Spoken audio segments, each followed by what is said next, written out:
Hello everybody, this is Mr. Loy, your friendly D&T teacher. I see you once again through the video. Now, we are talking about knowing your hand, right? So I can't be talking about your hand, so I'm going to be talking about my hand. An example of anthropometric measurements would be this watch, for example. Okay, so it's offhand. What do you think will be important to consider, right, between the hand and this watch here? So obviously, you're designing a watch that can fit onto someone's hand, right? And of course, you must consider whether you're designing the watch for young children, toddlers, for example, under the age of 5 and below, or is it primary school going students in our country, for example, between 7 and 12 or 13 years old, or even for young adolescents such as yourselves, all right, secondary 1 to secondary 4s and 5s.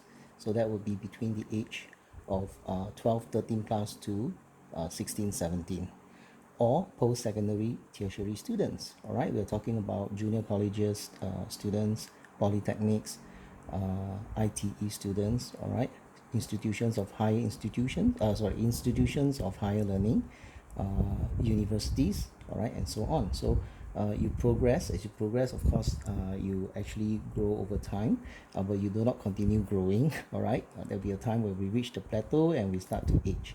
So this is my hand, and what is important is from the top view. What is important, you can see that we will need to know what is the so-called width or length, all right, of this product.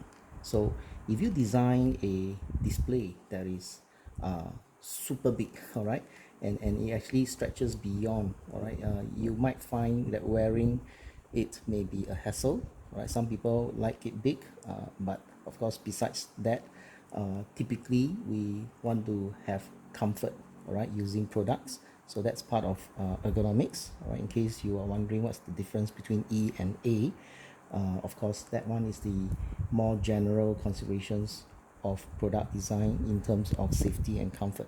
But what you're looking at is about human measurements, all right? So that would be anthropometrics aspect already. But we're still talking about the same product design. So in this case, all right, if you were to look at it closely, it's about 6 centimeters wide or length or long. That's about 50 to 60 millimeters. And if you're looking at this aspect here, this is the width of the strap, and it is about under 2 centimeters or 20 mm. But this measurement here, by and large, is not directly related to the length of the product that you need to consider. So that means this length is more crucial or more critical than the width of the strap that will go around. So it can be a thin strap, it can be a wider strap. So that one doesn't really affect the user that much. But can you imagine that you try to design a watch, all right, with a display so small or so big, all right, it might affect the person wearing it for work or for whatever purposes in life. Of course, if you were to open it, all right, then it becomes something different. All right, what we were looking at is actually this part, right, this measurement here. Now if you were to design this watch entirely, you have to consider the entire length of the strap that will fit different size person, for example for an adult male, right? So it is not just as simple as the so-called length, right? Now it's a bit difficult to explain using my hand. I'm going to use someone else's hand, and this guy is much bigger. All right, so what I'm trying to explain is now you know why I can't use my hand, right? What I want to explain is if you strap the watch around, we are no longer looking at just the so-called length, all right? As such, we are also looking at the circumference of the wrist. Okay, so you must have enough strap material to go around for some simple adjustments, all right? So each human being, the measurements sizes are different. So this is another crucial or critical dimension that you need to consider, which is the circumference, all right? And how well. Can you imagine that when you design the strap and it's too short, it cannot go all around, right? So you need to also consider the circumference in this case, all right, for the design of this watch. So if you were to kind of like get this highest hand, so how would you draw this bit? All right, so you can actually use your hand instead of this your hand. You just kind of like imagine that you're gonna come out with this. All right, and this is one aspect because we are talking about the length of the product. You can actually do a quick one. All right, so it doesn't mean that you have to sketch a real hand. Of course, you can add final details, you know, like the phalanx of your fingers, your thumb, your fingernail, anywhere you actually bend. So that one is to create a little bit more realism. Okay, but what our focus is actually here, right? This aspect here. So what you could do is you may want to highlight certain measurements as such. Okay, in this case I use a ruler to darken it.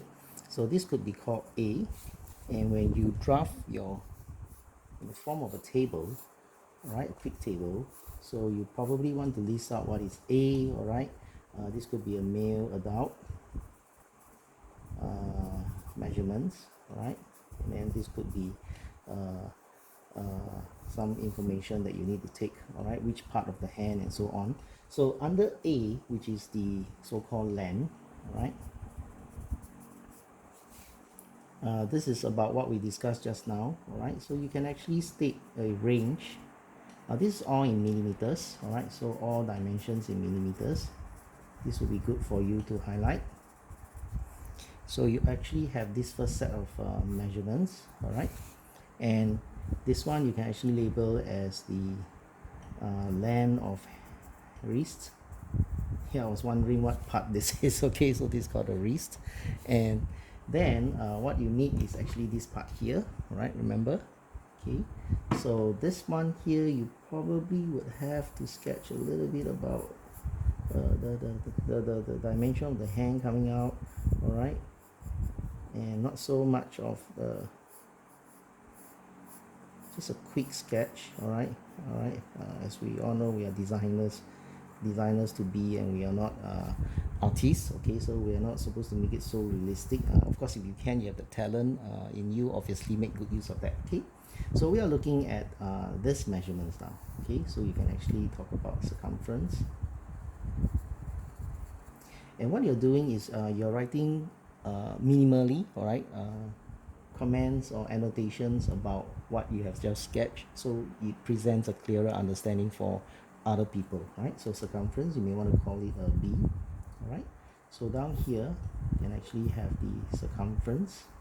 Okay, if I can still remember my math, this is a symbol for circumference, so B.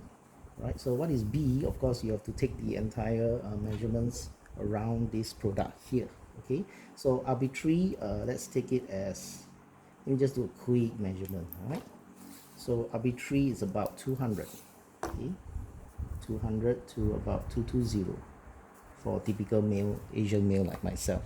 So you can see that you can quickly take measurements. All right, if you would like, you can actually have a column where it says the non-critical but also important measurements. Okay, that like the one I mentioned. Okay, so this is the less so important. This is very important. All right, of course the not so important one would be the width of these straps. So this one you can actually draw the concept or idea of your watch, and then you label it as C. Okay, so C is your less crucial measurements, all right, which is the width, because too thin, sometimes people wear it like a string, or can you imagine putting a rubber band around, right? So you don't feel very comfy because it's like just a small piece. Okay, you need something to rest upon, but not too big also, because your skin actually needs to breathe. So you see, you have other considerations as well. So this video I'm going to stop here, and we'll proceed next.